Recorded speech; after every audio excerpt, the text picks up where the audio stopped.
Allez, on va parler de politique, hein. Franchement, Oui. il y avait longtemps. Bonjour William, bonjour à tous. Parce qu'en politique, il faut prendre garde à ce que l'on dit. Il y a parfois des effets boomerang, des retours de bâton qui sont à se gondoler.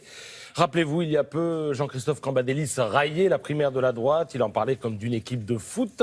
D'ailleurs, là, on est même en train de recruter les remplaçants, puisque MAM, Michèle Alliot-Marie, vient d'annoncer sa candidature sans passer, elle, par la primaire. Bref, Camba se marrait, mais il ne se doutait pas que si, à droite, on pouvait jouer au foot avec tous les candidats, eh bien, lui pourrait bientôt monter une Coupe du Monde de rugby.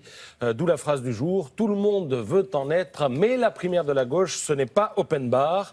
Alors, c'est vrai que ces derniers jours, les choses se sont un peu accélérées. Valls a rejoint Montebourg, Hamon, Lindemann, Filoche et quelques autres. Payon est arrivé et quelques autres poussent derrière. Ce qui fait d'ailleurs dire au Figaro ce matin qu'une sorte de front anti-Valls est en train de se mettre en place. Après le TSS, tout sauf Sarko, on aurait droit à un TSV, tout sauf Valls, auquel mesdames Aubry, Taubira et Hidalgo prendraient une part active en coulisses, nous dit ce matin le Figaro.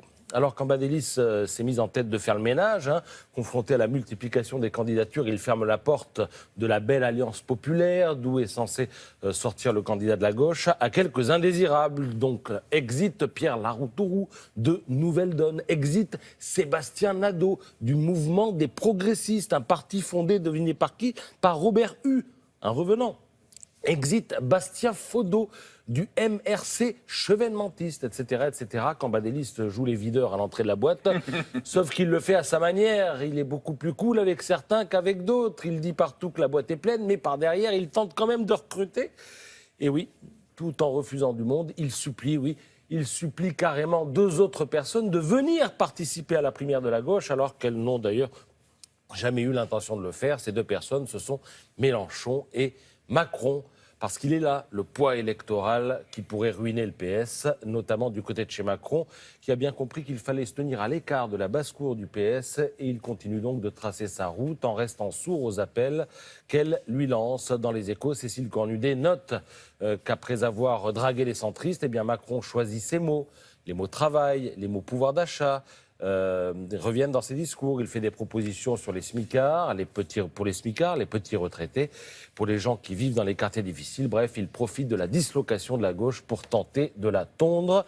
En voilà que Camba n'est pas prêt de voir débarquer dans sa primaire. Alors, rien à voir avec la présidentielle, quoique on risque d'avoir besoin de conseils en la matière dans les mois qui viennent, mais il est question ce matin sur une pleine page de la politesse. Les Français plébisciteraient cette valeur, et ce, dans tous les milieux. Alors, dans cette pleine page, on apprend notamment ce matin que le retour de la courtoisie a un rapport avec la crise économique et sociale, la montée du chômage et la prise de conscience de l'utilité de la politesse.